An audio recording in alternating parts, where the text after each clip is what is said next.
কটু কথা বলবে আপনাকে। সেই জন্য মুসলিম শরীফ আল্লাহ রাসূল বলেছেন, মান রাআ মিনকুম মুনকারান ফালিয়ুগাইয়িরহু বিয়াদিহি ফাইন লাম ইয়াস্তাতি ফাবিলিসানিহি। তোমরা যদি অন্যায় কাজ হতে দেখো তাহলে বাহুবল দ্বারা প্রতিরোধ করো, পারবে না। রাজনীতির যুগ চলছে, মোটেই পারবে না। ঠিক আছে, ফাবিলিসানিহি, জবান দিয়ে বলো।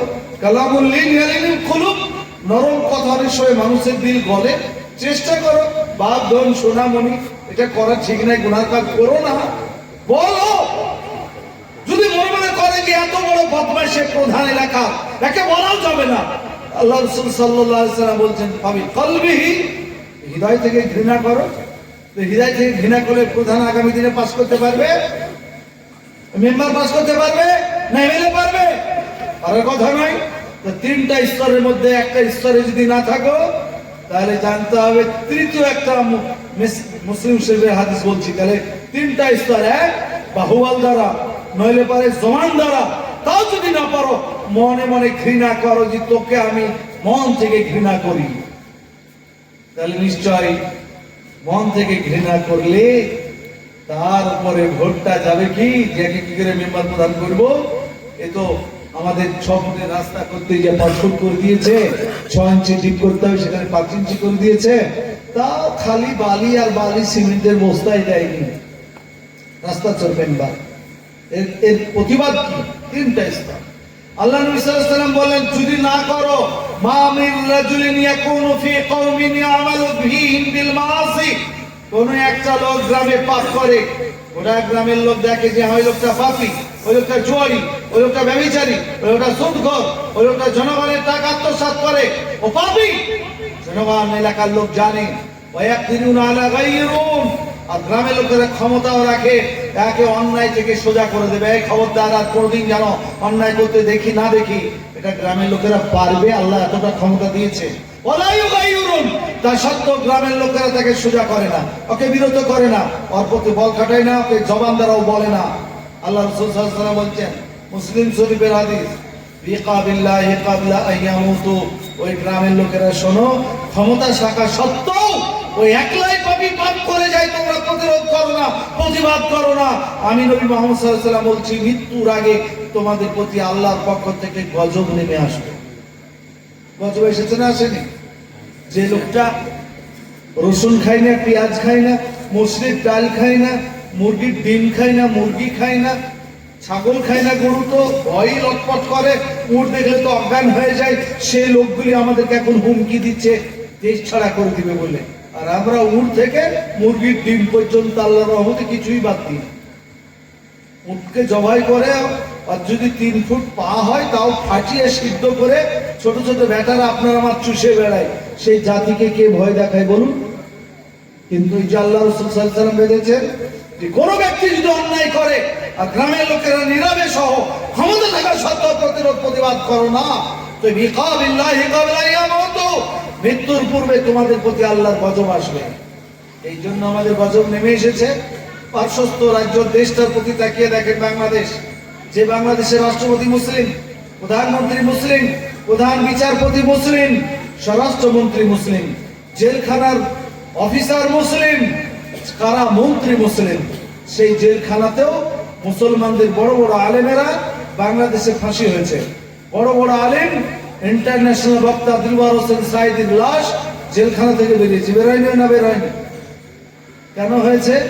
খালি মূল্যায়ন করলে হবে যে হাসিনা জালিমা ছিল, অত্যাচারী ছিল, বিশ্বাস ছিল, তাই হয়েছে? আমাদের আত্মমূল্যায়নও করা দরকার। আমরা মনে মনে করেছি আমি ঐতিহাসিক বক্তা, আমি বক্তা সম্রাট, আমি আন্তর্জাতিক বক্তা, আমার হেলিকপ্টারের ভাড়া দিতে হবে, আমার ফি 2 লক্ষ টাকা। এই যদি আমরা করি, বাইতুল মুকাররমের ইমাম, আমি সারা জীবন মুফাসসিরে কোরআন, কিন্তু দেশে অন্যায় হবে, অপরাধ হবে, অবিচার হবে, জুলম হবে, তার জন্য একটা প্রতিবাদ করে না।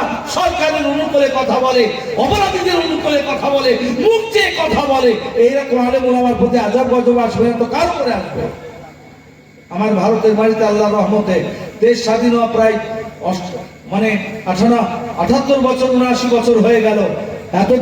এতদিনে আল্লাহর রহমতে ভারতের বাড়িতে একটি আলেমের ওলামার ফাঁসি হয় নাই।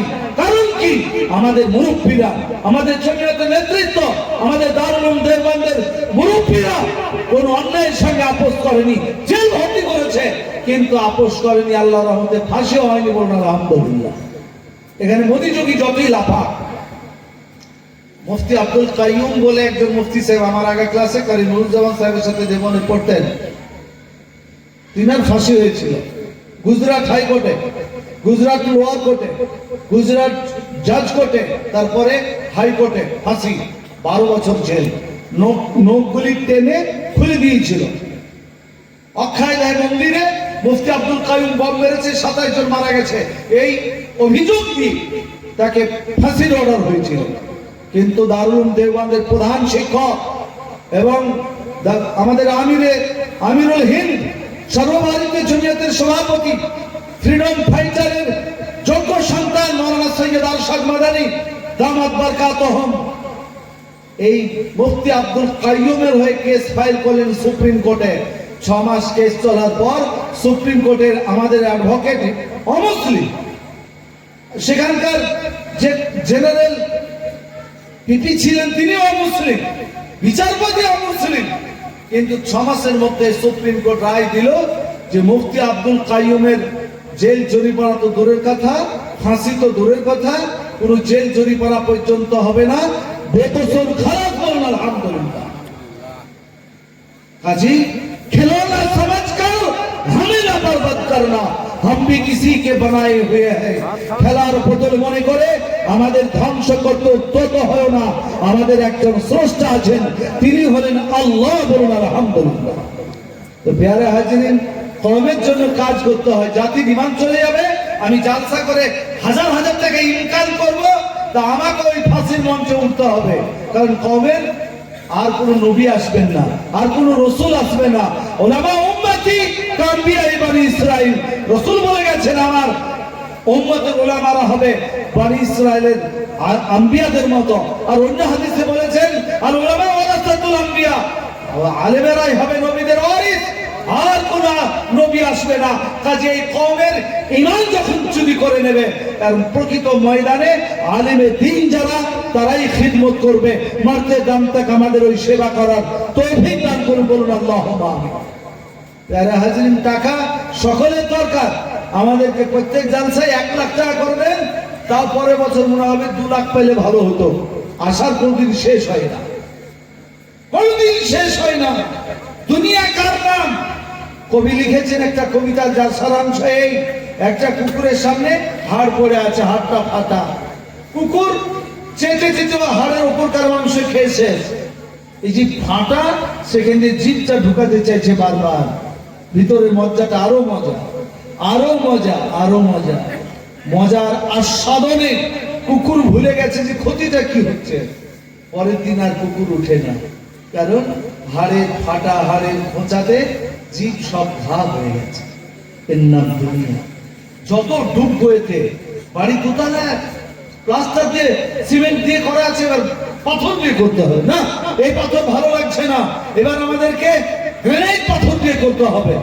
10 বিঘা জমি আছে, 20 বিঘা করতে হবে। এর নাম দুনিয়া। যত ঢুকবো তত মজা লাগবে, কিন্তু ওই কুকুর, তার মতন আমাদেরকে পরকাল, এহকাল ঠিক না থাকলে পরকালে পস্তাতে হবে। তাই আল্লাহ রাব্বুল ইজ্জাত দুনিয়ার মাঝে কওমের হক আদায় করার আমাদেরকে তৌফিক দান করুন, বলুন আল্লাহুম্মা আমিন। আল্লাহ তাআলা কোরআনে বলেছেন, ইন্নামা ইয়াখশাল্লাহ মিন ইবাদিহিল উলামা, ভেরি অনলি উলামা ফিয়াজ আল্লাহ ফ্রম ইনস্টিটিউটিং। পৃথিবীর মানচিত্রে একমাত্র আলেমেরাই প্রকৃত আল্লাহকে ভয় করে। সেই প্রকৃত আল্লাহ ওয়ালা আলেম আমাদের সমাজে দান করুন, বলুন আল্লাহুম্মা আমিন। বাজারি আলেমদের কোনো দাম নাই, ব্যবসায়িক আলেমদের দ্বারা কোনো কাজ হবে না, সরকারের প্রযুক্ত আলেমদের দ্বারা কোনো কাজ হবে না। আমরা একটা সময় বলতে চেয়েছিলাম ভাতা না নিলেই ভালো হয়, দেখলাম যাক দুর্বল হয়ে গেলাম, মৌলবীদের পাশে দাঁড়াতে পারিনি, 2 টাকা দিতে পারিনি, বাধা দিয়ে কি করব। ঘরোয়া বসে বোঝাবার চেষ্টা করেছিলাম, পারিনি। এখন বুঝছেন তো, লিয়াসেন ভাতা কি কি কারণে দেওয়া হয়। কার ছেলে বেশি নিয়ে নিলে সেটা দেখতে হবে, 14 বছরের কার বেটি বিয়ে দিয়ে দিলে ইমামদেরকে খোঁজ দিতে হবে, ইমাম রেখে জেলার মিটিংয়ে যে হাত তুলতে হবে, খবরদার কে প্রতিজ্ঞা করে যান বাল্য বিবাহ আমরা কেউ দেব না, ইমামেরাকে আগে হাত তুলতে হবে। সব দায়িত্ব ৩,৫০০ টাকা নিয়ে নিয়েছি। এবং যেন যেখানে সেখানে মল ত্যাগ না করে তাও ইমামদেরকে লক্ষ্য রাখতে হবে। সর্বোপরি সম্প্রীতির নামে পুজো মণ্ডপ হবে, সেখানে গিয়েও ইমামদেরকে টুপি মাথায় দিয়ে একটু বসতে হবে, নাহলে মা কালীর সুবিধা হচ্ছে না। আমি নাম দিয়েছি দুজনারই ক্ষতি। মৌলভী সাহেব গেলে, আব্দুল জব্বার করিম গেলে মা কালীও রাখবে, হিন্দু ভাইদেরকে বলবে তোরা জাহান্নামে যা, আর আল্লাহও রাখবে, মুসলমানদেরকে বলবে তোরাও জাহান্নামে যা। কেমন বলবেন? কারণ মা কালী শক্তির দেবী। পুলিশ বন্ধুরা পুজো করে, আমি নাজমুল হক হাজী একবারে মঞ্চে বসে আছি থানাতে, আইসি ওসির পাশে, তো মা কালী বলবে না রে আমাদের একটা বহিন দেবতাকে 5 কিলোমিটার দূরের গাইকে জবাই করে চিবিয়ে খায় এলো, আর অকি স্টেজে বসতে দিয়েছিস? তোরা বসতে পারিস নি? এই দেবতা চিবিয়ে এলো আর রেখে দিয়েছিস, যা তোরা জাহান্নামে। আর আল্লাহ তাআলা আমাদেরকে বলবেন তোদের সম্প্রীতির জন্য সব সুযোগ দিয়েছিলাম। হিন্দু ভাইয়েরা অসুস্থ, রক্ত দিয়ে সহযোগিতা কর।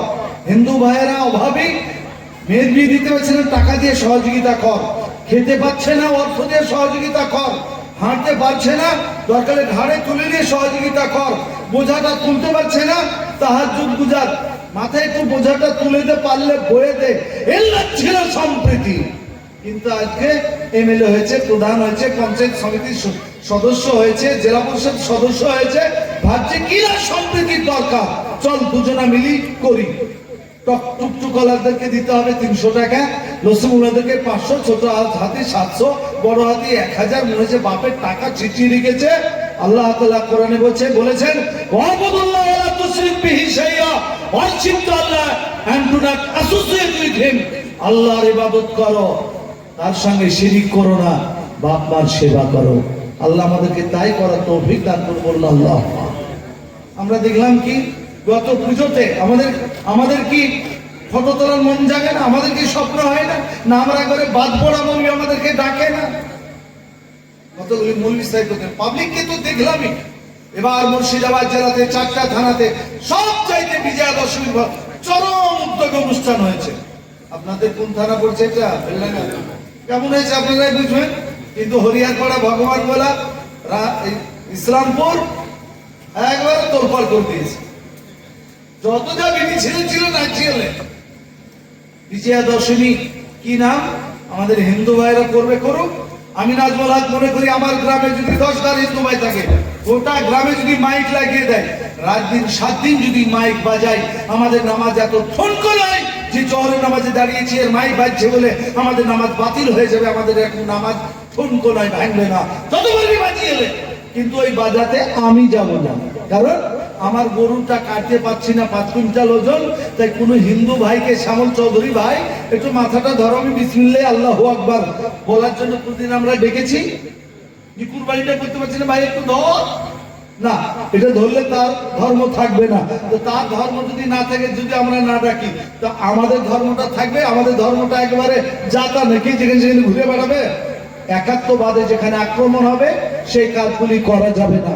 আমি দেখছি রেজিনগর থানাতে এক পীর সাহেব হাজি, পীর সাহেব সাইকুল আলী, আপনাদের সময় সময় প্রধান বক্তা। এরাকে প্রকাশ্যে কওমের কাছে তওবা করতে হবে। প্রকাশ্যে অন্যায় করেছি, প্রকাশ্যে পাপ, গোপনে তওবা চলবে না। প্রকাশ্যে অন্যায় তো প্রকাশ্যে ক্ষমা চাইতে হবে। আমি যেখানে মাইকে বলি এই গ্রামের লোকগুলি অমুকের বাচ্চা, এই বেঈমান লোকগুলি, তারপর আমি যদি আল্লাহর কাছে বলি আল্লাহ আমাকে ক্ষমা করো, তাই হবে? এটা গ্রামের লোকের কাছে ক্ষমা চাইতে হবে। ভাই আবেগে ভুল করে বলে ফেলেছি, ক্ষমা করো। তো রেজিনগরে দাঁড়িয়ে মাইকে বক্তৃতা দিয়ে বড় লোকদের কাছে ছবি তুলে পোস্ট করেছ, গোটা দুনিয়া দেখছে, মরতে তোমাদেরকে হবেই। ওই জন্য আল্লাহ রাসূল বলেছেন সায়াতি জামানুল্লাহ ইয়াবকা মিনাল ইসলাম ইল্লা ইসমুহু, অতি সত্তর যুগ আসবে ইসলাম থাকবে, পালনকারী থাকবে না। ওয়ালা ইয়াবকা মিনাল কোরআন ইল্লা রাসমুহু, আর কোরআন থাকবে, লিপিগুলি পাঠক এবং আমলকারী থাকবে না। ওয়া মাসাজিদাহুম আমিরাতুন ওয়া হিয়া খারাবুন মিনাল হুদা, আর মসজিদগুলি হবে অট্টালিকার মতো, হেদায়েতের কাজ হবে না। ওয়া উলামাহুম শাররুন নাস, আর সেই যুগের আলেমেরা, কতিপয় আলেমেরা, কিছু মৌলবীরা হবে ধর্মের বুকে দুষ্ট। কোরআনে আছে শাররুন নাস, শাররুন মানে বদমাশ। দেখেন এর মধ্যেও 100 টাকা কিলো যদি চাল কিনেন তাতেও পাথরি পেতে পারেন বা ছোট চাল পেতে পারেন। মৌলবীদের মধ্যে আল্লাহ তাআলা কোরআনে ঘোষণা করেছেন মৌলবীদের ফজিলত। আল্লাহ রাসূল সাল্লাল্লাহু আলাইহি ওয়াসাল্লাম মৌলবীদের ফজিলতে বলেছেন, মান আযযামাল আলিমা ফাকাদ আযযামানি হুসরা ওয়ানাতুলান ওয়ানাতমি। যারা আলিমদেরকে সম্মান করলো, নবী বলেছেন তারা যেন আমাকে সম্মান করলো। আর যারা আলিমদেরকে বেইজ্জতি করলো, অপমান করলো, নবী বলেছেন তারা আমাকে অপমান করলো। তাহলে আমাদের মানটা কি? আমাদের মান এই যে আমাদেরকে পুজোর মণ্ডপে গিয়ে ছবি তুলতে হবে। তার জন্য তো হিন্দু ভাইরা রয়েছে, তাদের 33 কোটি দেবদেবী।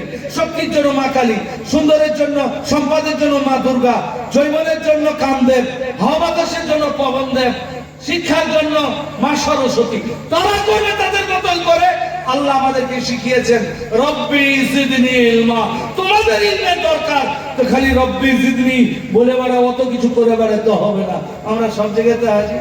তো আমি হাদিস বলছিলাম কি, মা আয়েশা রাদিয়াল্লাহু তাআলা বললেন যে আল্লাহ রাসূল সাল্লাল্লাহু আলাইহি ওয়াসাল্লাম বলেন, ইয়া আইয়ুহান নাস মুরু বিল মারুফ, সৎ কাজের আদেশ দাও, ওয়ানহু আনিল মুনকার, অন্যায় বাধা দাও। অন্যায় কাজ যেটা যেটা দেখবেন তার জন্য প্রস্তুত থাকতে হবে। যদি এটা না করো, সৎ কাজের আদেশ যদি না দাও, অন্যায় বাধা যদি না দাও, তাহলে ক্ষতি কি? ইন তাদউ ফালা উজিবা লাকুম, ইন তাদউনি ফালা উজিবা লাকুম। তোমরা যদি দোয়া করো, ও ভাই ঘুমিয়ে গেলেন যে আপনার জন্য দোয়া করছি, ঘুমাইনি। ইন তাদউনি ফালা উজিবা লাকুম, যদি আমার কাছে দোয়া চাও তোমার দোয়া কবুল হবে না, আমি কবুল করব না। লেন এবার আপনার বাড়ি উদ্বোধন করবেন না মাদ্রাসা উদ্বোধন করবেন না বুখারী খতম করাবেন? লেন। নবী সাল্লাল্লাহু আলাইহি ওয়াসাল্লাম বলেছেন এই কাজের সঙ্গে সম্পৃক্ত যদি না থাকো, ইন তাদউনি ফালা উজিবা লাকুম, তোমরা দোয়া করলে কবুল করব না। আর তোমরা যদি চাও আল্লাহ 15 বছর বিয়ে হয়ে গেল, একটা সন্তান দাও আল্লাহ, নিঃসন্তান দেখুন একটা সন্তান দাও। আল্লাহ তাআলা বলেছেন ইন তাসআলুনি ফালা উতিয়াকুম, তোমরা যদি আমার কাছে কিছু চাও ফালা উতিয়াকুম, তোমাদেরকে তা দেব না। নাম্বার 3, গাজার জন্য যুদ্ধ, গাজায় যুদ্ধ হলো, আপনার ইসরায়েল কত মারলো, কাবা শরীফে দোয়া হলো, কাবা শরীফে, মদিনা শরীফে দোয়া হলো। আপনারা আমরা কত দোয়া করলাম, কত কাঁদলাম। বলুন, ইসরায়েলের একটা বিমান ভেঙে পড়েছে, খোঁজ পেয়েছেন যে দোয়ার বদলে সব উল্টে গেল। দোয়া যাবে কোথায়? এখানে আজকে আছি তো। যারা হাজির বুজুর্গ দোস্তরা জিজ, আল্লাহ নবী বলছেন যে আল্লাহ তাআলা বলেন ইন তাস্তানসিরুনি ফালা আনসুরা লাকুম, তোমরা যদি রণাঙ্গনে যুদ্ধের ময়দানে আমার কাছে সাহায্য সহযোগিতা চাও, ফালা আনসুরা লাকুম, তোমাদেরকে কোনরূপ সাহায্য সহযোগিতা করব না। তাহলে এই গ্রামে এই মাদ্রাসার মওলানারাও বাস করেন, আপনারাও করেন। মৌলভী সাহেবেরা আপনাদের বাড়িতে চাঁদা করতে যায়, এই চাঁদা করার কারণে তারা দুর্বল। আমি অনেক সময়, আমি প্রথম মওলানা মুফতি পাস করে এসে 7 টাকাতে লেবার খাটা আমি নাজমুল হক ল। কাজী আপনারা মনে মনে করেন না যে এরা হিজড়ে, এরা ল্যাংড়া, এরা কানা, খাটতে পারে না তাই মাদ্রাসা চালাচ্ছে, এটা মনে করেন না। ওই যারা কুইয়া ছেলেগুলি কেরালায় খাটতে পারছে, আমাদের মতন শরীরগুলি খাটতে পারবে না? আমরা কি একবারে সোনার চামচে খেয়ে জন্ম নিয়েছি যে আমরা লড়তেই পারবো না, তাই আপনাদের বাড়িতে চেয়ে বেড়াতে হবে? আমরা এটাই বুঝেছি যে ভারতে যদি আজ তবলিগ থাকার পরও, আজ জমিয়ত থাকার পরও, এত মাদ্রাসা থাকার পরও, এত জালসা থাকার পরও মাত্র 6% মুসলমান দাড়িওয়ালা, মাত্র 8% মুসলমান নামাজি, মাত্র 7% আমাদের সমাজের মেয়েরা বোরকাওয়ালা। তাহলে এত কিছু করার পরও যদি এই জায়গায় হয়, আমরা সমস্ত আলেম ওলামারা যদি লেবার খাটার জন্য রেডি হয়ে যায়, মাদ্রাসা নয় ইমামতি করব না, তা আর মুসলমানদের কাছে হেদায়েতের কোন রাস্তাটা খোলা থাকবে? তাই বলে কোন রাস্তা খোলা থাকবে? না মাদ্রাসা যদি না থাকে, তাহলে আপনি আযান দেওয়ার জন্য ভালো মুয়াজ্জিন পাবেন না, ইমামতি করার জন্য ভালো ইমাম পাবেন না, বক্তা ভালো পাবেন না, তাবলীগের ভালো মুবাল্লিগ পাবেন না, ভালো আপনি জমিয়তের ওয়ার্কার পাবেন। সবকিছুর মারকাজ এবং মারজা এবং মূল জায়গা হচ্ছে মাদ্রাসা। তাই আসুন, মাদ্রাসা আলেম ওলামারা ইমানি তাকাজার জন্য খুলেছেন। কাজী মারতে দাম তাক এর পাশে থাকবো, বলুন ইনশাআল্লাহ। দেখেন, কিছুদিন আগে গত 11 নভেম্বর আমি দেওবন্দে গেছিলাম। আমি গুনাহগার, ছোট জ্ঞানের লোক, কিন্তু আপনাদের জেলার পক্ষ থেকে এ রাজ্যে দুজনে আমরা দারুল দেওবন্দের কমিটিতে আছি। আমাদের লিস্টে 5004টা মাদ্রাসা আছে কাগজ কলমে যাদেরকে সার্টিফিকেট প্রদান করা হয়। আরো এই ক্রাইটেরিয়া যারা মেনটেন করতে পারেনি আরো এতগুলি মাদ্রাসা রয়েছে। তাহলে এতগুলি মাদ্রাসার মিটিং ছিল, সেখানে কথা উঠেছিল যে উত্তরাখণ্ডে বেশ কিছু মাদ্রাসা ভেঙে দেওয়া হলো, উত্তরপ্রদেশেও কয়েকটা মাদ্রাসা ভেঙে দেওয়া হলো, আরো অন্য জায়গায় আসামও কয়েকটা মাদ্রাসা ভেঙেছে। যে লোকটা বেনামাজি, যে লোকটা কোনদিন মাদ্রাসায় পড়েনি, আপনাদের কানে যখন খবর যায়, আমি নাজমুল হক বাড়ি যাব, যদি আপনাদের কানে খবর আসে যে আমাদের নাজমুল সাহেব যাওয়ার সময় চুনাখালীতে ধরে তার দাড়ি কেটে দিয়েছে, বলুন আপনাদের রাগ হবে কিনা? রাগ হবে না। যে লোকটা আমার মুসলমান দাড়ি রাখে না তারও রাগ হবে। যে কেটে দিয়েছে তার মানে আমরা কি চুরি করে নিয়েছি কি? তা আপনাদের কানে যখন আসে যে যোগীর বোল্ডোজার মাদ্রাসা ভাঙছে, মসজিদ মিনারটাকে ভাঙছে, তা আমার মনে হয় বেনামাজি মুসলমানটাও চায়ের দোকানে খবরটা শুনে চাটা যখন টানে তার হৃদয়টা এমন নাড়া দেয় যে বাড়িতে যে গরম আলুটা আছে পারলে ওটাই মারি যোগীর মাথা উড়িয়ে দিবে, এরকম মনে মনে হয়। বুঝতে পেরেছেন গরম আলু? কারণ আপনার ভিতরে যে দুর্বল ইমান আছে সেই ইমানটাও ঝাঁক মারছে, বরদাস্ত করতে পারছে না। আপনার কানে যদি খবর যায় যে আমাদের মসজিদে কেউ পায়খানা করে প্লাস্টিকে করে ফেলেছে, আপনি সহ্য করতে পারবেন না। কে ফেলেছে রে? ওকে যদি ধরতে পারেন তো মনে হচ্ছে হাত কেটে দিবেন, অথচ আপনি মসজিদে যান। এটা মুসলমানদের ইমান, মুসলমানদের কষ্ট হয়। তাহলে আমরা মাদ্রাসা চালালো, উত্তরাখণ্ডে মাদ্রাসা ভাঙলো 13টা, ইউপিতে ভাঙলো, আর ওই তো একটা হিমান্ত বিশ্ব শয়তান বসে আছে আসামে, সে তো অনেক কিছু বলছে আর অনেক কিছু করছে। ফেরাউনও ছিল, তাকে একদিন কোন দুর্গতিতে যেতে হয়েছে সবাই জানে। তোমরা যদি এই জামানার ফেরাউন মনে করো তা আমরা আল্লাহর রহমতে এই জামানের মুসার ভূমিকা পালন করবো ইনশাআল্লাহ। খোদা খোদাই আছে, यार हर मंजिल से मरकर मंजिल तलाश कर, तुझे मिल गया दरिया तो समंदर तलाश कर। মুসলমানরা এক জায়গায় দাঁড়িয়ে থাকবেন না, একের পর এক আমাদের প্ল্যান প্রোগ্রাম কম সমাজ দেশ মহব্বত নিয়ে আমাদেরকে চলতে হবে। তো সেখানে মিটিংয়ে একজন মুরব্বী বললেন মাদ্রাসা ভেঙেছে, এটা আমাদের ব্যথা লেগেছে, কিন্তু আমাদের ঐতিহাসিক ভুলের কারণেই মাদ্রাসা ভেঙেছে। কারণ উনি এক সময় মনে হয়েছে মাদ্রাসা করলে দান করেছে কে? আমার দাদুর দাদু, এই যাও ওই মাথাখানে ওই দাগের উপর আখানে মাদ্রাসা করে নাও। এবার তার ছেলেরা তারা মনে করেছে আব্বা দাদু যখন দিয়েছে থাক, মসজিদ থাক, মাদ্রাসা থাক, কবরস্থান থাক, ঘেরে নিয়ে বাকি জমি হয় বেচেছে, ব্যবসা করেছে, ভাগ নিয়েছে, বিক্রি করেছে। কিন্তু ওই যে জমি মাদ্রাসার হলো, মসজিদের হলো, কবরস্থানের হলো, আর রেজিস্ট্রি দেয়নি দাদু। তোরা দে, তাও দেয়নি। কে আর লিব? আমরা লিব না কি? আর আমরা চৌধুরী বেটা চৌধুরী লিব না? ওর দাগ খতিয়ান, ওর জন্য রেকর্ড, ওর জন্য রেজিস্ট্রি কিছুই হয়নি। তাহলে হলো একদিকে। এবার সরকার মধ্যেখানে এসে হিলিয়েছে, এই তোমরা যদি জেনারেল জ্ঞান পড়াও তো দুজনের বেতন পাবে। আমাদের আলেমেরা বললেন না সরকারি বেতন নিব না, তোমরা স্কুল কলেজ চালাও। কিন্তু সেক্রেটারি সভাপতি দুজনের যুক্তি করে বলো তোমার একটা বেটাকে দাও, আমার একটা বেটা দাও, গোপনে কাগজ পেটে গোপন নিজে বলছে বলুন, দুজনের বেতন চালু হলো। আবার 15 বছর পর কোন সরকার এসে বলেছে আপনাদের যখন এখানে বাংলা ইংরেজি হয় এটাও সেবামূলক কাজ, তো আমরা বিল্ডিং এর টাকা দেবো, টয়লেট করার টাকা দেবো, বিল্ডিং টয়লেট করুন। সরকার টাকা দিয়েছে, কি কি কাগজ লাগবে সই করেছে, মৌলবীরা তো দেখেনি, নো অবজেকশন যা যা লাগে দিয়ে দিয়েছে। এবার 50 বছর পরে সেই সরকারও নাই, সে লোকরা লিবিবার টাকা সরকার বলছে তোমার কাগজ কোনো দলিল নাই, আমরা বিল্ডিং করেছি, কাজে জায়গাও আমাদের, বিল্ডিংও আমাদের, তোমরা এতদিন ব্যবহার করছিলে, অন্যায় করেছো, এখন আর তোমাদেরকে ব্যবহার করতে দেবো না, আমরা ভেঙে অন্য কিছু করব। কি দিয়ে বাঁচাবেন তাই বলুন? কোন আইন দিয়ে বাঁচাবেন? তাই বিনীত নিবেদন, মাদ্রাসা ছোট্ট জায়গায় হোক, আগে কাগজ ঠিক হোক, রেজিস্ট্রেশন হয় ট্রাস্ট হোক আর নাহলে সোসাইটি অ্যাক্টে হোক, রেজিস্ট্রেশন চাই। অডিট আমরা আপনারা করবো তেজ পাজা পর্যন্ত, কিন্তু সরকারি অডিট যে নিয়ম হয় সে নিয়মেই করবো অডিট। আর আমরা পারত পক্ষে একবারে দিলকে মজবুত করে নিব, লৌহ দৃঢ় প্রতিজ্ঞা করব যে আমরা কোন রকম সরকার, এমপি, এমএলএ এদের কোনো সহযোগিতা নিব না বললে ইনশাআল্লাহ। আচ্ছা, আপনাদেরকে একটু মনে করিয়ে দিই, আইসিডিএস এ কতটুকু লেখাপড়া হয়, কতটুকু হয়? খালি ঘটি বাজায়। তাও সরকার সেখানে মিড ডে মিলে চাল দেয়, তেল দেয়, জ্বালানি দেয়, রান্নাকারীর ভাতা দেয়, অনারিয়াম দেয়। আচ্ছা, অতটুক বাংলা আমাদের এই মাদ্রাসাটাই হয় না? যে মেয়েদের মাঝে অনেক বেশি হয়। আমি নাজমুল হক মাদ্রাসা লাইনে পড়ে 9-এ এসে মৌলবি হয়ে 9-এ পরীক্ষা দিয়েছি, আমি ফার্স্ট। 10-এ আমার স্কুলে আমি ফার্স্ট, 12-এ আমার স্কুলে আমি ফার্স্ট, ইউনিভার্সিটিতে ক্যালকাটা ইউনিভার্সিটিতে আমার বছরে আমি ফার্স্ট, আলহামদুলিল্লাহ আপনাদের দোয়াতে।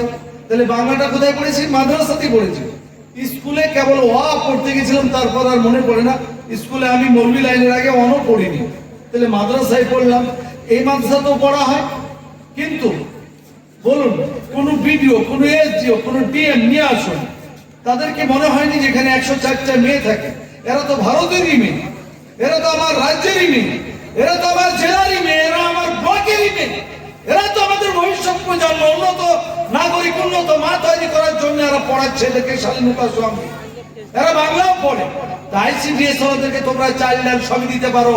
আর তো ভুল করে একটু কোনদিন ভিডিও বলেছে আপনার 10 বস্তা চাল থাকলো, আপনাদের 5 টিন তেল থাকলো, আপনাদের লোকরি এতগুলি থাকলো, কোনোদিন দেয়নি। আমরা চাইও না। আমরা যদি না খেতে পাই তবু ভিডিওর কাছে গিয়ে বলবো না যে আমাদেরকে দিচ্ছ না কেন, জবাব চাই, জবাব দাও। বরঞ্চ আমাদের বিশ্বাস আমার সমাজ গরিব হতে পারে, অভাবী হতে পারে, দরিদ্র হতে পারে। এই মেয়েগুলির যদি একদিন খাবার না হয়, মৌলানা সাহেবেরা যদি অনাহারে রেখে দেয়, তা আপনারা এদেরকে বকে এক করে দিবেন। হ্যাঁ, কত তো দূর দূরান্তের মেয়েরা রয়েছে, কচিকাচারা রয়েছে, তারা না খেয়ে আছে। আমাদের গ্রামের কি মান সম্মান নেই? এটা প্রেস্টিজ নেই? আমাদেরকে কেন জানালেন না? তো যেই জাতি এটা পারে যে না আমরা আছি, সেই জাতি থাকাকালীন আমরা সরকারের কাছে দ্বারস্থ হব না। কারণ সরকারের কাছে দ্বারস্থ হলে এই সরকার, মমতা ব্যানার্জি এখন আছে, 50 বছর পরেই থাকবে তার গ্যারেন্টি আছে। সিপিএম এমন ভাবে ছিল, মনে হচ্ছিল সিপিএম যাবে না। মমতা ব্যানার্জিও ধরেছে এবং তার ভাতিজা ধরেছে যে আমরা আছি, কোনোদিন মনে হয় যাবো না। কিন্তু এই স্বাধীন হামেশা নেই রহেগা। কিছু তার দেওয়া টয়লেট, তার দেওয়া বিল্ডিং এর টাকা নিয়ে নিলাম। 50 বছর পরে এই শুভেন্দু হিজড়ার আপন বেটার সমন্দির ভাতিজা এবার মুখ্যমন্ত্রী হয়ে গেল। সে যদি বলে এই মাদ্রাসাটার বিল্ডিংটা আমাদের, আপনাদের কাগজে সই করা আছে, তখনকার যারা সেক্রেটারি ছিল, তখনকার যারা প্রধান শিক্ষক ছিল, নো অবজেকশন লেটারে সই করা আছে, কাজে এখন বিল্ডিং আমাদের কাজে ব্যবহার করব। আপনার কোন তত্ত্ব দিয়ে বলেন মাদ্রাসাকে বাঁচাতে পারবেন? পারবে না। এটাই ঘটেছে ভারতে, যেখানে মাদ্রাসা ভাঙা হচ্ছে। সেটাও খারাপ, ওটাকে সমাধান করছি না, কিন্তু ওখান থেকে শিক্ষা পেয়েছি আমরা। আমি সাম্প্রদায়িকের কথা না বলে তো মনে করিয়ে দিই, অনেক মসজিদের তলা খুঁড়ে ইট বের করছে না? ইটে লেখা আছে মা কালী। কারণ মুসলমানরা একদিন একটা সময় ছিল ভাটার ব্যবসা করতো না, টালির ব্যবসা মুসলমান করতো না, একে পুরানোর ব্যবসা করতো না। তাই মা দুর্গা, মা কালী, মা তারা, এ হতো ভাটার নাম। তা আমাদের 100 বছর 150 বছর পুরাতনের যে মসজিদ, সেই ইটগুলিকে যদি ভাঙে, তো ইটগুলিতে মা তারা, মা কালী বা ত্রিশূল মার্কা বা শিব মার্কা ইট পাওয়া যাবে। এখন ঘোড়া মার্কা ওই সব দেখে যদি কেউ মনে করে এটা কোনো সময় মন্দির ছিল, নাহলে মা তারা কেন থাকলো? বাবরি মসজিদ ভেতরও তাই হয়েছে। সেই জন্য আমাদের বুদ্ধি কোথাও উদয় করতে হবে কিনা। আল্লাহ মার্কা তো ইট তৈরি হবে না, কিন্তু জাব্বার মার্কা তো করা যেতেই পারে। আপনাকে ভাবতে তো হতেই পারে এবিসিডি লেখা থাক, কিন্তু এই মাথা বলা থেকে একটু এড়িয়ে যেতে হবে। কারণ এই শিক্ষাটা দিয়েছে চলমান পূর্ত দপ্তরের লোকেরা। তো পেয়ারা হাজির বুজুর্গ, দোস্ত রাজিজ, এই মাদ্রাসাগুলি চলছে আপনাদের আমাদের একান্ত দানের টাকাতে। সংবিধানে আছে liberty of thought, expression, belief, faith and worship, সামনের অধিকার, মত প্রকাশের অধিকার, ইবাদত বন্দেগী করার অধিকার প্রত্যেকটা ব্যক্তির সমান, কেউ কারোর উপর চাপিয়ে দিতে পারবে না। তার জন্যই কৃষ্ণনগর শহরে 2.5% মুসলিম, 2.5% খ্রিস্টান, 95% হিন্দু। কৃষ্ণনগর শহরে 18টা মসজিদ, 17টা মসজিদে আজান হয়। ফজরের সময় দেখা যাচ্ছে কোনো বুড়ো মানুষ গিয়ে আশহাদু আল্লা ইলাহা ইল্লাল্লাহ আজান দিচ্ছে। সে কি বলতে চাইছে আজানে বুড়ো মানুষটা? সবাই ঘুমিয়ে, ফজরের আজান নিরলায় নিভৃতে, অনেক দূর আওয়াজ যাচ্ছে, 17টা মসজিদের মাইকে আজান হচ্ছে। কি বলতে চাইছেন? আমি বুড়ো হলো, আমি ছেলে মানুষ হলো, আমার কণ্ঠ জোর না হলো, মাইকে আমি জোরে ঘোষণা করছি, আশহাদু আল্লা ইলাহা ইল্লাল্লাহ, আল্লাহ ছাড়া কেউ নাই, আল্লাহ ছাড়া কেউ নাই। এটা ঘোষণা করছে না মুয়াজ্জিন? তো 2.5% খ্রিস্টানেরা তো লাঠি নিয়ে তেড়ে যায়নি। এই কে বলছে আল্লাহ ছাড়া কেউ নাই? আমাদের তিনটা খোদা, আমরা তৃতীয়বাদে বিশ্বাসী। আব্দুল জব্বার, আব্দুল করিম, দুটো কেন বাদ দিলে জবাব দাও, তা তো বলেনি। তাহলে তারা সহে নিল। আর যারা 33 কোটি দেবদেবী মানে, আমরা যখন বলছি লা ইলাহা ইল্লাল্লাহ, আল্লাহ ছাড়া কেউ নাই, ভালো মন্দের মালিক কেউ নাই, শিক্ষা দীক্ষার মালিক কেউ নাই, এক আল্লাহ। হিন্দু ভাইরাও তো লাঠি নিয়ে তাড়েনি যে আমাদের 32,99,99,999 আব্দুল জব্বার এক কথাতে ডিলিট করে দিলি আমাদের এতগুলি বার। তারাও তেড়ে আসেনি। কিসের জন্য আসেনি? লিবার্টি অফ থট, চিন্তার অধিকার, এক্সপ্রেশন, বক্তৃতা দেওয়ার অধিকার, বিলিফ, বিশ্বাসের অধিকার, ফেথ, আস্থার অধিকার। এভরিবডি আর ইকুয়াল, সকলের সমান। তুমি 33 কোটি পূজা করবে, করো, ওটা আমার কোনো যায় আসে না। আমি এক আল্লাহর করব, তাতে তোমার কোনো যায় আসে না। এটাই ভারতবর্ষের সংবিধান। বলুন আলহামদুলিল্লাহ। সংবিধানে বলা হয়েছে all minorities are the best, on regional language shall have the right to establish their educational center of their choice. এগুলি আমরা খামাখাই মাদ্রাসা করিনি। সংবিধান বলেছে যারা ভাষা এবং ধর্মের দিক দিয়ে সংখ্যায় কম ভারতে, সাঁওতালেরা ভাষার দিক দিয়ে সংখ্যা লঘু, আমরা ধর্মের দিক দিয়ে সংখ্যা লঘু, আমাদের চেয়ে জৈনরা তো সংখ্যা লঘু। সবচেয়ে সংখ্যালঘু হচ্ছে জৈনরা, মাত্র 63 লাখ আছে ভারতে। যারা হাজিরিন, তাও জৈনরা 2 ভাগে বিভক্ত। আমাদের যেমন হানাফি আছে, সাফি আছে, ওদের দিগম্বর শ্বেতাম্বর আছে। একজনা বললো গোটা কাপড় খুলে চলবে, গোটা কাপড় খুলে, 1 ইঞ্চি কাপড় পরে না, বেল লাগা সার গাছের উপর দিয়ে হাঁটা যায় গুম গুম করে। সামনে 200 যুবক ছেলে মেয়ে থাকে, পেছনেও থাকে। আর প্যারামিলিটারি পাহারা দেয়, হাতে বন্দুক। ছোটবেলায় মনে করতে এদেরকে জোগায় কেন? এদের গায়ে তো কিচ্ছু নাই, কি বা কে কারেলি বেজে এদেরকে পুলিশ পাহারা দিচ্ছে। পরে বুঝলাম যে গরুয়ার মুড় দিয়ে যদি হাঁটে আর কেউ যদি চা না খেয়ে গরম পানি চালিয়ে দেয়, পাছায় বড় বড় খোসা পড়বে, কোন দরকার নেই, ঝামেলা করে যাবে, তাকে পাহারা দেয়। আর দিগম্বর তারা বললো, শ্বেতাম্বর তারা বললো না, আমাদের চেয়ে বড় জামা গায়ে দেয়। আর এই যে কথা বলছে এখন আমি খালি, আমার কার্বন ডাই অক্সাইড বের হচ্ছে, তাতে অনেক প্রাণী মারা যাচ্ছে। তাদের থিওরি হলো জীবের ব্রেন, কাজী তারা মুখে আঠা লাগিয়ে কাপড় পরে কথা বলে, আঠা লাগে, জানে আমার গরম হাওয়া যে বের হচ্ছে তাতে ছোট ক্ষুদ্র থেকে ক্ষুদ্র প্রাণীগুলি যেন নষ্ট না হয়ে যায়, অক্সিজেন যেন নষ্ট না হয়ে যায়, সেটাকে বাঁচানোর জন্য 63 লক্ষ জৈনিস, তার মধ্যে 2 ভাগ। এবার দেখেন, ওই উলঙ্গ জৈনটা যদি মনে করে আমি বিমানে উঠবো, তাকে জায়গা দিবে না দিবে না? বিমানের সেবিকারা বলছে ওয়েলকাম স্যার। আমাদের যারা শিখ, তাদের যে কোনো ব্রিটিশ ছেলের চেয়ে চুল বড়, ঝুঁটি দিয়ে বাঁধা। ওই যে ক্রিকেটার সিধু এখন সিনেমা জগৎ এবং কপিল শর্মা শোকে মাতাচ্ছে, যে কোনো মেয়েদের চেয়ে চুল বড়, দাড়ি জোরে রেখেছে। সেই লোকটা যখন বিমানে উঠবো মনে করে, আমি আপনি আব্দুল জব্বার করিম, মোদিজি, যোগীজি যদি উঠবো মনে করে, ব্যাগে একটা ব্লেড থাকলে ব্লেড অ্যালাউ নয়, একটা চাকু থাকলে চাকু অ্যালাউ নয়, ব্লেড অ্যালাউ নয়। এমনকি আমার পকেটে একটা আতর আছে, গুজরাটের ভাদোদারা বিমানবন্দরে আমি এরকম আজমাল আতর আমার পকেটে পেলাম। তা আমি বললাম শুনকে দেখুন এটা আতর, যে না শোনাই যাবে না। এইবারে কি দিয়ে ধরল আর কি, মনে করছে কি না আছে, ওই যে এটাকে ফেলে দিতে হবে ডাস্টবিনে। তা আমি আপনাকে ওই দিয়ে ধরতে হয় না, আমাকে দেন, আমি ওই দিয়ে না, আপনার হাতে যদি কিছু থেকে যায় মানে আমার হাতে এটা থাকবে, পাইলটকে শুনিয়ে দিলি, পাইলট অজ্ঞান হবে, আমি বিমান নিয়ে পালিয়ে যাবো পাকিস্তান। এটা হচ্ছে তার ধান্দা। তো মনে মনে করলাম তোরা A plus B whole square শিখলি, ইলেকট্রন প্রোটন শিখলি, তাই একটা এরকম জিনিস তৈরি করতে পারলি না যে শুনাইলি ওকে। আর মৌলবীরা এই কচু আর রসুন খাই, এ আলি পাতা করি এমন মাল তৈরি করে দিয়েছে যে পাইলট অজ্ঞান হয়ে যাবে। হচ্ছে আমার 300 টাকার হাতটাই বেকার হয়ে গেল, ফেলি দিয়ে চলে যেতে হবে। আর একদিন বিমানবন্দরে মহারাষ্ট্রে গেছি, একটা কলগেট আলাও হবে না, মানে মৌলবীদের থাকে কি। প্যারা হাজির বুজুর্গ দোস্ত রাজিজ, বিনীত নিবেদন এই জায়গাতেই করার যে আমাদের ক্ষেত্রে নানান রকমের ইস্যু খুঁজে বের করা। সংবিধান তার জন্য অনুমতি দিয়েছে যারা সংখ্যালঘু, হ্যাঁ, যেটা বিমানে চাকরি শিখ ভাইরা উঠবে, কিসের জন্য? সংবিধান স্বীকৃতি দিয়েছে।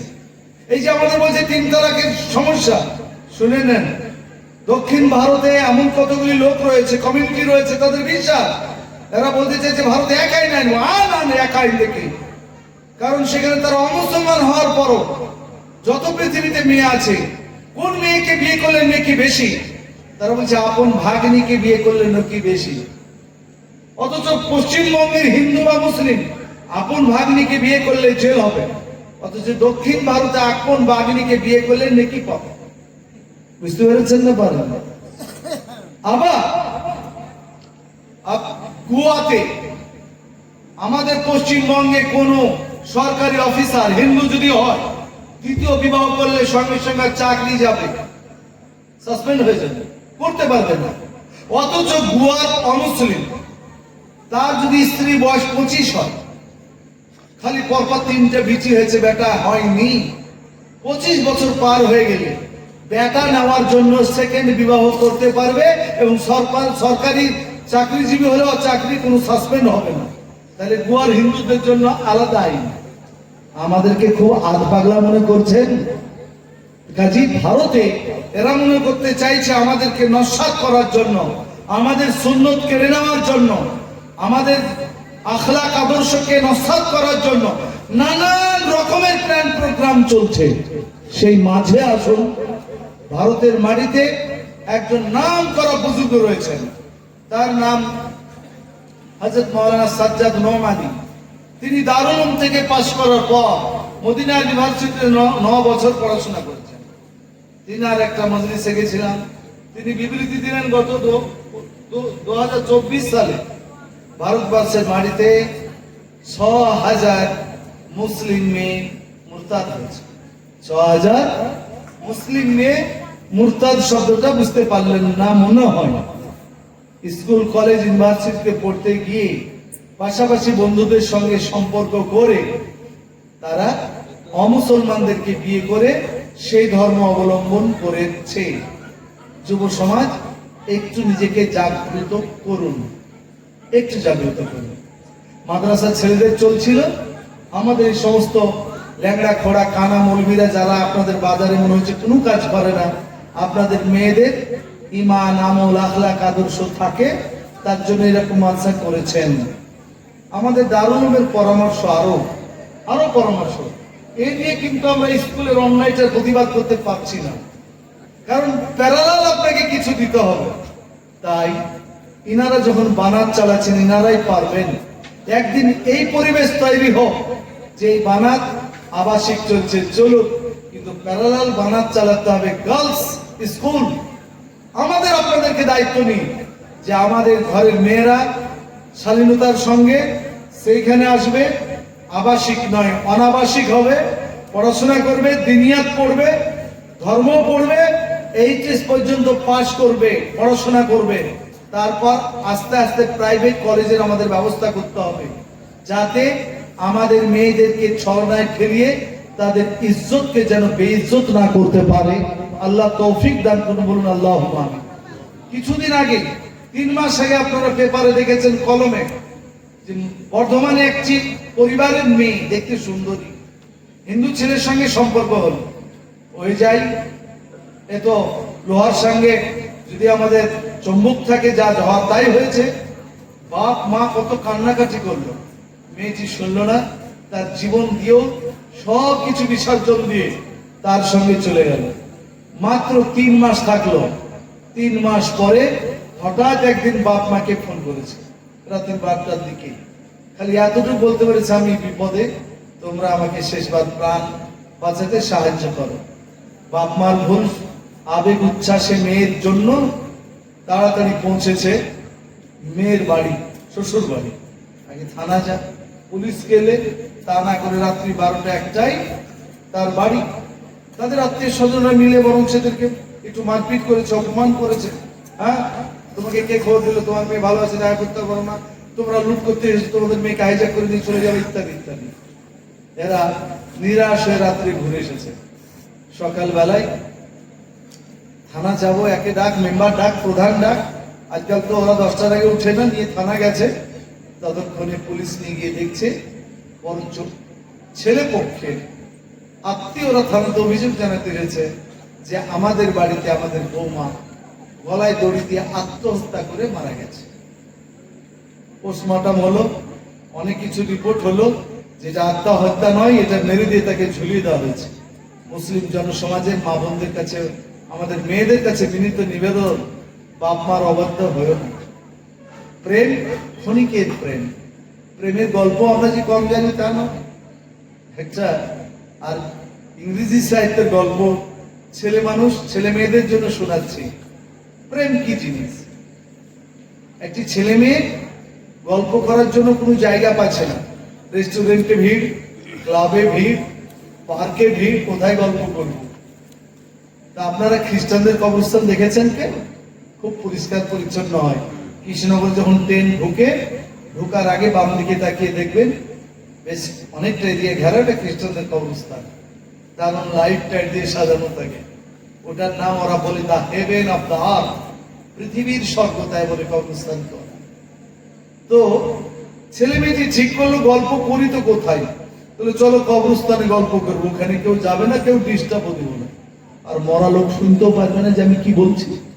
ছেলে মেয়ে পাচির চোখকে কবরস্থানে আজি একে অপরের কোলে মাথা দিয়ে বলছে দুনিয়াতে সবচেয়ে তোমাকে ভালোবাসি। ও বলছে প্রেমের মধ্যে এর চাইতে তার মিথ্যা কিছুতেই হয় না। তুমি যদি আমার কলজা চাতো তোমাকে কলজে দিয়ে দিবো। আরে ননসেন্স, কলজে দিয়ে দিলে তুই ভালোবাসা কি দিত, মরেই যাবে রে পটলা কথা। কিন্তু এটা প্রেমে চলে। এইসব গল্প যখন রোমান্স চলছে, তখন দেখছে একজন মহিলা সাদা কাপড় পরে একটা কবরে, সত্য কবর দেওয়া হয়েছে, উনিও বলুক একটু, 1 ঘন্টা হলো, হাওয়া করছে। এরা দেখে নিয়েছে, দেখছো আমরা এতক্ষণ বলছিলাম পৃথিবীতে আমাদের মতন কেউ কাউকে ভালোবাসে না, কিন্তু সমস্ত ভালোবাসাতে এই দিদি যার কাছে পেয়ে বলে কেমন যে দেখছো না, যে মেয়েটি সাদা শাড়ি পরে আছে, মনে হয় আর স্বামী মারা গেছে, আর স্বামীকে কত ভালোবাসে, দুপুর রোদ্রে এসে, যদিও জানে যে কবর ফেটে হাওয়া ঢুকবে না, তবু হাওয়া করছে, কত মহব্বত তাহলে ছিল। বুঝতে পেরেছেন? এরা মনে করলো চলো তো জিজ্ঞাসা করি দিদি কি, যে এত কিসের জন্য মহব্বত। রেগে গিয়ে বললো দিদি একটা কথা ছিল। বলে কি? বলে এতদিন জানতাম আমাদের মতন দুনিয়ায় কেউ কাউকে ভালোবাসে না, কিন্তু আপনার মহব্বত দেখে আমরা হতবাক, যে এই গাল পোড়া রোদ্রে দাঁড়িয়ে আপনার 2 দিক দিয়ে ঘাম ঝরছে, আর এই রোদ্রে দাঁড়িয়ে দাঁড়িয়ে আপনি হাওয়া করছেন, তো নিশ্চয়ই এটা আপনার স্বামী, হাজবেন্ড। অফকোর্স এটা আমার স্বামী। এত মহব্বত কিসের জন্য? এত মহব্বত কেমন ছিল তার আদর্শ, কেমন ছিল তার ব্যবহার, কেমন তার লেখাপড়া, স্বামী হিসাবে কেমন পেয়েছিলেন একটু বলবে? তখন মেয়েটি বললেন তোমরা তো যুগল ছেলে মানুষ, আসলে আমার প্রতি তোমরা মিস জাজমেন্ট করেছো, মানে বিচার ঠিক করতে পারোনি, ধরতে পারোনি কি মহব্বত। তা নয়, আমরা ধর্মে খ্রিস্টান, আমাদের ধর্মের নিয়ম হলো স্বামী যদি মারা যায় দ্বিতীয় বিবাহ কতদিন পর করা যায়? তো দ্বিতীয় বিবাহ যতদিন কবর কাঁচা থাকে ততদিন দ্বিতীয় বিবাহ করা যায় না। তাই হাওয়া করছি যেন কবরটা তাড়াতাড়ি শুকায়, আর আমি যেন বিহাটা তাড়াতাড়ি করতে পারি। বুঝতে পেরেছেন মহব্বত? দুনিয়ার মহব্বত কিন্তু তার, আর বাপ মা ওই মহব্বতের কোনো দাম হবে না। যার বাপ মা আছে, আপনার বয়স হোক 60, আপনি জ্বরে কাঁপছেন, আর আপনার মা বয়সের ভারে কাঁপছে, তাই কাঁপা হাতটা আপনার কপালে দিয়ে বলবে, অরে মানে কত জ্বর, কি খেয়েছো? এ হাত মায়ের ছাড়া আর কারো হবে না। কাজী পিতা মাতা সম্মান ধুলায় লুটিয়ে দিয়ে কোনো পটলার প্রেমে পড়ে নিজের ইজ্জত বিলিয়ে বংশকে ডগায় তুলে এইরকম সংসার করার কোনো দাম নেই। আর জীবনে যারা বাপ মাকে ফাঁকি দিয়ে লোক চক্ষের আড়ালে সম্পর্ক করে বিবাহ শাদী করেছে, এতদিন বিবাহ ব্যভিচার করার পর, চোখের জেনার পর তার বাড়িতে, মাথায় রাখবেন আপনাদের এলাকায় অনেক ইট ভাটা আছে, ইটের যে কাদাটা তৈরি করা হয় একটা কাঠের পাত্রে রাখে, ওটাকে কি বলে, ফর্মা। এই ফর্মেটটার বাংলা নাম হচ্ছে ছাঁচ। ওতে যদি একটা ফাটা থাকে, 1 লক্ষ ইট তৈরি হলে 1 লক্ষ ইটই একটু ফাটা করেই তৈরি হবে, একটু দাগ পড়ে যাবে। তো মা বোনেরা, আমাদের কিন্তু আদর্শ সন্তান তৈরি করার বেতার উত্তম ছাঁচ। কাজে সেই যদি গোলমাল করে গোলমাল বেটাকে বিয়ে করে নেয়, সেই কারখানায় যত ইট বের হবে তার উত্তরসূরি খুব ভালো করা কামনা করা যাবে না, তাকে ওই রকমই ইট দিবে। আমার এক বন্ধু শোনাচ্ছিলেন, সত্যি প্রেম করে ঐতিহাসিক বিয়ে করেছি, ঐতিহাসিক ভুল। কিন্তু কি হলো ভাই, এতদিন পরে বুঝলেন পুরীতিকালে আমার চেয়ে অনেক বড়। তাহলে আমার ছেলে MSc ভালো চাকরি পেয়েছে, কিন্তু এক ড্রাইভারের বিটিকে ঘরে নিয়ে চলে গেছে। তা আমি বললাম তুলবো না। তো বলছে তুমি কেন করেছিলে তাহলে? ও ওটা বড় লোকের বিটি বলে তুলেছিলে। কি বলছে বাপকে? বলছে মাথা নিচু করে দিয়েছে আমার। মানে এটা ড্রাইভারের বিটি বলে তুলছো না, আর কিছু নাই বললে। আর আমার মাটা বড় লোকের বিটি ছিল, তুমি গরিবের বেটা। হ্যাঁ, তখন ভেবেছিলে যে আমি বড় লোকের বিটি বাড়িতে দান মেরে দিয়েছি, ওই প্রেমটা চলবে, আর গরিবের প্রেমটা চলবে না। কাকে বলেছে? বাপকে বেটা বলেছে। তা আপনার এই ঋণ আমরা যদি করে যাই, কোনোদিন শোধ হবে না, আপনার বংশ পরম্পরায় ভুগতে হবে। তাই আসুন আপনারাও ভাববেন, এখন ছেলে মেয়েকে ধরে রাখাটা খুবই বিপদ। আমি স্কুলের প্রধান শিক্ষক, একটা সময় খালি বিচার করতে করতে পার হতো।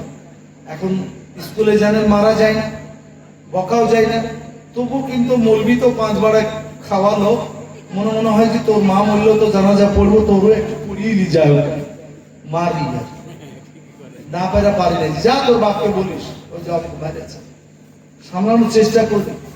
শরীর দিকে তাকিয়ে দেখি, সত্যি আপনারাও লক্ষ্য করে দেখবেন যে আমরা বাসি ভেদ খেয়ে যেরকম শরীর নিয়ে চলতাম, এখনকার এত কোরমা পোলাও খাইয়ে শরীর গেল কোথায়, মনে হচ্ছে পাটকাঠি দাঁড়িয়ে আছে। কিন্তু এদের কন্ট্রোল করাটা এত জটিল, এত পাকা, এত ভিতর বুঝা, এত মৌন ইনকলাব চলছে এদের ভিতরে। তাই অনুরোধ আপনাদের কাছে, জীবনে 3 বিঘা জমি উন্নত সন্তান তৈরি করার জন্য বিক্রি হয়ে যায়, কিন্তু সন্তানকে যদি অধপতনে নিতে আপনি 6 বিঘা জমি কিনেন, আপনি বিছানায় ছটফট করবেন মরার জন্য, চোখের সামনে আপনার ছেলে জোয়ারি হয়ে জমি বিক্রি করবে। মায়া বুঝবে না, কারণ আপনি মায়া বুঝবেন কত রক্ত ঘাম করে টাকা দিয়ে কিনা। আরো ভাববে এখন বেচলি 1 কাঠাতে 5 লাখ টাকা পেয়ে যাবো, দিবে, জ্বর মায়া নেয়। কাজী ওর সবচেয়ে, আপনারা জানেন দেশে একটা মন্ত্রণালয় রয়েছে, একটা মিনিস্ট্রি রয়েছে, তার নাম হচ্ছে মানব সম্পদ উন্নয়ন দপ্তর। মানব সম্পদ, পৃথিবীতে অনেক সম্পদ রয়েছে, সোনা চাঁদি ডায়মন্ড হীরা মতি কাঞ্চন সব রয়েছে, কিন্তু পৃথিবীর সবচাইতে দামি সম্পদ হচ্ছে মানব সম্পদ। কাজে আপনারা আমরা আসুন মনে করব যে আমাদের সন্তান সবচাইতে দামি, এদের চেয়ে দামি নয়। আমি মনে করেছি, আমার অভিজ্ঞতা বলছে, আজকাল মেয়েরা যখন ভ্রমণ করে, যায় কোথাও ট্রাভেলস করে, তখন বাপ মার সঙ্গে কিন্তু নিরাপদ নয়। আমরা দেখেছি ট্রেনে, আমার অভিজ্ঞতা, 5 বাড়িতে খাওয়া লোক আগেই বলেছি, হয়তো একটা যুবক ছেলে বললো কাকি কোথায় যাবেন, কাকিকে বসতে দিল, কাকির বিটির সাথে চুটিয়ে গল্প করলো। কাকি ভাবছে আমার লাল তো সে একটু দেখার মতন হয়েছে, ভাই বোন গল্প করছে, করুন। হয়েছে মায়ের চরিত্র বেশিরভাগ একটু নরম থাকে। হাদিসে আছে কোন মহিলা যদি জিজ্ঞাসিত হয় কোথায় যাবেন দিদি, কেমন বলতে হয়, ভাই দেবগ্রাম যাবো তো তোমাকে আখান ধরিয়ে নিয়েছে। আল্লাহ রাসূল সাল্লাল্লাহু আলাইহি ওয়াসাল্লাম ফাকফাইরু, কর্কশ কণ্ঠে বলে, রক্তিম চোখে বলো, কারণ এইখানে যাবো তাহলে মালটা কড়াই আছে, একা যত দাঁত ঢোকা যাবে না। আর মেয়েরা এমনি তো নরম, আরো যদি নরম হয় তো শয়তান এখানে ছোবল মারার চেষ্টা করবে। সেই জন্য আল্লাহ রাসূলের ভাষা ফাকফাইরু। আজ ছেলেদের মাদ্রাসা চালা সহ জালসাগুলি হচ্ছে, শিক্ষক আদায় করছেন, ছেলেরা আদায় করতে যাচ্ছেন, কমিটির লোকে যাচ্ছেন, এখানে কত প্রতিবন্ধকতা। আমি বলছি না যে 100% শরীর বাঁচিয়ে রেখে চালাতে পারবে, কিন্তু না চালালেও কি করে হবে? এনাদেরকে নিশ্চয়ই কথা বলতে হয়, নিরুপায় হয়ে যায়, কেউ না কেউ একটা যোগাযোগে থাকে। কিন্তু যখন বেশি হারে এরকম মেয়েরা শিক্ষিত হয়ে যাবে, তখন দেখা যাবে মেয়েরাই যখন মাদ্রাসা চালাবে, খুলবে, তখন দেখা যাবে এই প্রবলেমটা কেটে যাবে। তো মাইরিদুল্লাহু খায়রান ইউফাক্কিহু ফিদ্দীন, বুখারী শরীফের হাদিস। আল্লাহ ভালোবাসেন যাদেরকে ধর্মীয় বুঝ তাদেরকে দেন। তা আমি মনে করি নিশ্চয়ই গ্রামের লোককে আল্লাহ তাআলা ভালো নিশ্চয়ই বেসেছেন, যেই দিক দিয়ে হোক। তার জন্য এই প্রতিষ্ঠানটা এই গ্রামে হয়েছে। সংখ্যা দিয়ে চলবেন না, আর আকার আয়তন দিয়ে চলবেন না। কত ছাত্র? 1000। হ্যাঁ, বড় প্রতিষ্ঠান, ওখানে বেশি দিতে হবে, এরকমটা ছাড়ুন। আপনি মনে করুন 10টা মেয়েকে এরা পড়াচ্ছে, 10টা। এই 10টা মেয়ে পড়াতে গিয়ে 20 লাখ টাকা বছরে খরচ হচ্ছে। আপনি মূল্যায়ন করছেন মিটিং এ এসে, এত লাখ লাখ টাকা খরচ করে কয়জনকে পড়ালেন, কটা অফিসে পড়ানো হলো, কটা মেয়ে আলিমা হলো, ইত্যাদি। কিন্তু মাথায় রাখবেন, একটা মেয়েকে আদর্শ মা করা, একটা মেয়েকে এই যুগে সবচেয়ে মেয়েদের বড় জেহাদ হচ্ছে বোরকা পরে চলা, আর ছেলেদের জেহাদ হচ্ছে দাড়ি রেখে অফিস আদালতে যাওয়া। আমরা মৌলানা হয়ে এসেছি, এরকম দাড়ি রেখে কলেজে পড়েছি, ইউনিভার্সিটিতে পড়েছি, ব্যাপারগুলি জানি কোন জায়গায়। কিন্তু আল্লাহর রহমতে আপনাদের বাড়ির খাওয়ার ফলে কলেজ ইউনিভার্সিটিতে লেদে চলে, বুঝলেন? এই তুই কেমন আছিস, এই এটা ওটা গালি গুলুজ চলে। কিন্তু আল্লাহর রহমতে আমাদেরকে আমাদের কোনো ক্লাস ফ্রেন্ড একদিনে তুই বলতে পারবি, কারণ এই যে আপনারা দাড়িওয়ালা বানিয়ে দিয়েছেন, এরকম লোকটাকে তুই বলে, অথচ আমার ক্লাস নেই।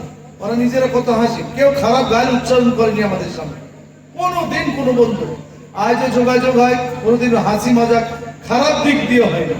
তারা বরঞ্চ ফতোয়া, ফারায়েজ, মশলা, কি করবো, ছেলে মেয়ে, এই সমস্যা, তারাই পরামর্শ নেয়। এগুলি যদি আমরা আপনাদের কাছে ঋণী মনে করি, তাহলে আমাদের পরকাল ভালো। আর যদি মনে করি না, এখন আমি কিছু হয়ে গেছি, আমি যদি ভুলে যাই যে মাদ্রাসায় এক সময় যখন পড়তাম 100 গ্রাম তেল কিনে পড়বো, সেই ক্ষমতা ছিল না, সেটাও আপনাদের মতো লোকেরাই আমাদেরকে জুগিয়েছে। আর এখন মৌলবি হওয়ার পরে আপনাদের যদি মনে হয় নাজমুলাকে ওয়াজ শুনতে হবে, ডেট আছে, হুজুর আছে, কত লাগবে? তাহলে গত বছর তো 10 দিয়েছিলেন, 15। এই জায়গাটা, এই রোগটা আমাদের।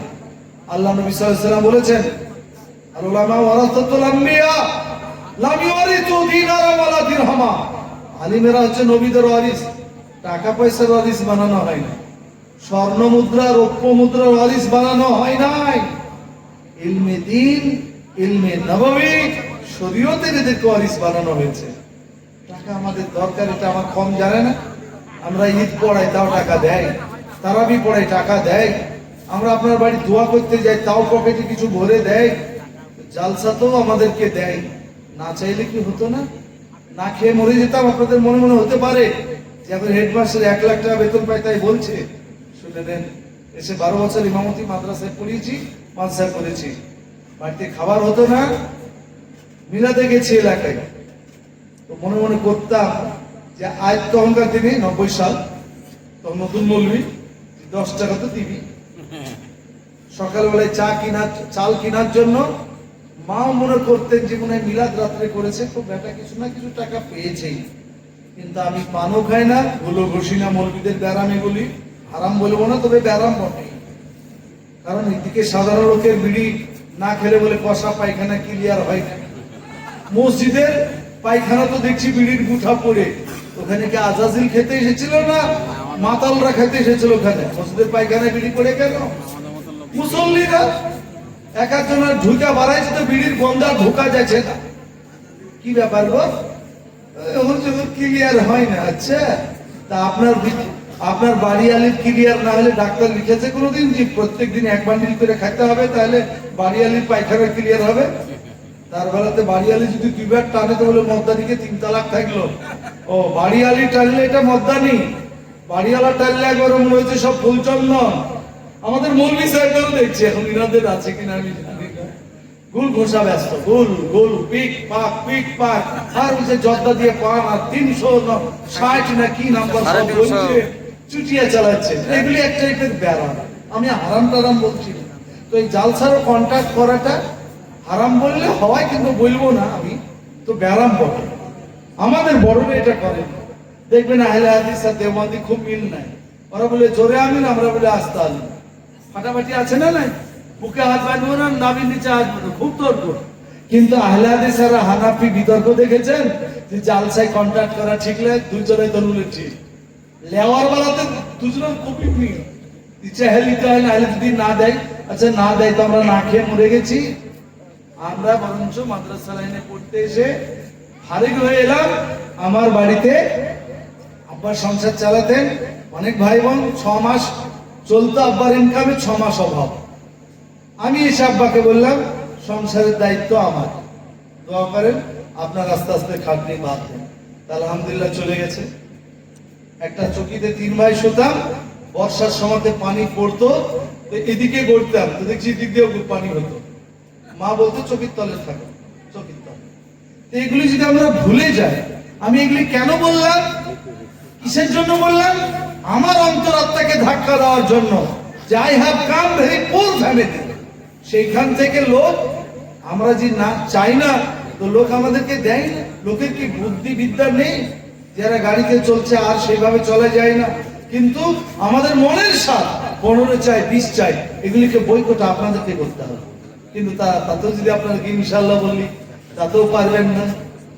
বলে না নিশ্চয়, ওটা আপনারা আজকাল মোবাইলে শুনে নিয়েছেন, ইউটিউবে একবার কোকিল কণ্ঠী অনল বর্ষী। অনল বর্ষী মানে তো আগুন ঝরানো বক্তা, ও আগুন ঝরাবে না আগুন ঠান্ডা করবে। কিন্তু আপনারা শুনছেন এতে দারুণ বক্তা। কাকে বলছে ভাইজান, কাকে বলছে খোকা মৌলবি, আজিব আজিব নাম, কাকে বলছে অডিও বক্তা, কাকে বলছে ক্যাসেট বক্তা। টাইটেল দেখেলেন কেমন? আগে টাইটেল কি ছিল? পীরজাদা, মানে ভালো হচ্ছে মুফতি সাহেব, মানে ইসলামিক থিওলজিস্ট, হাফিজ সাহেব, মানে গোটা কোরআন মুখস্থ, কাজী সাহেব whoso recite the holy Quran according to phonetics, তাজবিদ সহকারে কোরআন পড়তে পারে, মানে এরা কারি সাহেব। এটাই তো আমাদের মান ছিল। এখন অন্য রকম হয়ে গেল, নাম এসে গেল ঐতিহাসিক, কোকিল কণ্ঠী, অনল বর্ষী, বক্তা সম্রাট। আবার আমাদের এলাকায় চলে বুলে, মানে বুল করে চলে। তার একজনের নাম দিয়েছে রকেট, তোর ধোঁয়া কোন খেলতে বের হয় আল্লাহ। এগুলি কি মৌলবীদের রুচির মধ্যে পড়ে? কাজী প্যারে হাজিরিন, আপনারাই পারবেন আমাদেরকে বদলাতে। একটা সময় মনে হতো একজন আলেম এদিন মসজিদের ইমাম পরেশগার, তো মুক্তাদিরা পরেশগার। এখন উল্টে গেছে। আমি বলছি মুক্তাদিরা পরেশগার হন, আলেম পরেশগার হতে বাধ্য। আপনি মাগরিবের নামাজ পড়লেন, 4 রাকাত নামাজ পড়তে 8 মিনিট লাগালেন, আপনার ইমাম সাহেব আপনার ওপর দিয়ে ডাঙ্গে লাফিয়ে চলে যাবে, ও লজ্জে আপনি ধীরে সুস্থ পড়বেন। আপনি 6 রাকাত আওয়াবিন পড়তে লাগলেন, 1 দিন 2 দিন 4 দিন, দেখা যাবে ইমাম সাহেব পড়ছে। আপনার হাতে তসবিহ, দেখবেন ইমাম সাহেবের হাতে 3 দিনের মধ্যে তসবিহ হবে।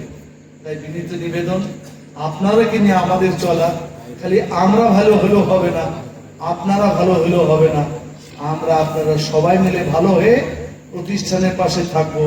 ব্যক্তিগত কোনো মৌলভী সাহেবের উপর রাগ আপনাদের হতেই পারে, মানুষ, এনাদের ভুল ত্রুটি হতে পারে, সমাধানের জন্য আমাদেরকে বলবেন, আমরাও আসবো ইনশাআল্লাহ, ছেড়ে দিব না। আসুন আপনারা আমরা মিলে, বাকি মাদ্রাসার প্রতি কোনো রাগ থাকবে না, আমরা শয়নে স্বপনে মাদ্রাসার পাশে থাকবো বলুন ইনশাআল্লাহ। যদি একবার ইনশাআল্লাহ বলেন। এই বলে আপনাদের নাম মিসলেনিয়াস কথা রেখে আমার ত্রুটিযুক্ত বক্তব্য রীতি জানছি। মুফতি ইসরাইল সাহেব সত্যি আমাদের জেলায় অনেক ভালো কাজ করেন, হরিয়ারপাড়ার দায়িত্বে আছেন বলে হরিয়ারপাড়া নিয়ে বেশি ব্যস্ত থাকেন, মাদ্রাসাটাও ভালো চালান। হরিয়ারপাড়া থানায় প্রায় 14-15টা মাদ্রাসা, তার বক্তব্য ভালো, তার ভাইনা হাফিজ সাইমুদ্দিন সাহেব ভালো ওয়াজ রাখেন, ছেলে মানুষ। পরশুদিন কেদারতলায় জালসা আছে, আপনারা পার হলেই তো কেদারতলা পাবেন, সবাই আশা করছি শুনতে যাবেন। আর আমার জন্য, দেশের জন্য, সমাজের জন্য দোয়া করবেন, ন্যায্য কথা বলে আমল সহকারে যেন চলতে পারি। আল্লাহ কবুল করুন, আল্লাহুম্মা আমিন। ওয়া আখিরু দাওয়ানা আলহামদুলিল্লাহি রাব্বিল আলামিন। আসসালামু আলাইকুম ওয়া রাহমাতুল্লাহি ওয়া বারাকাতুহু।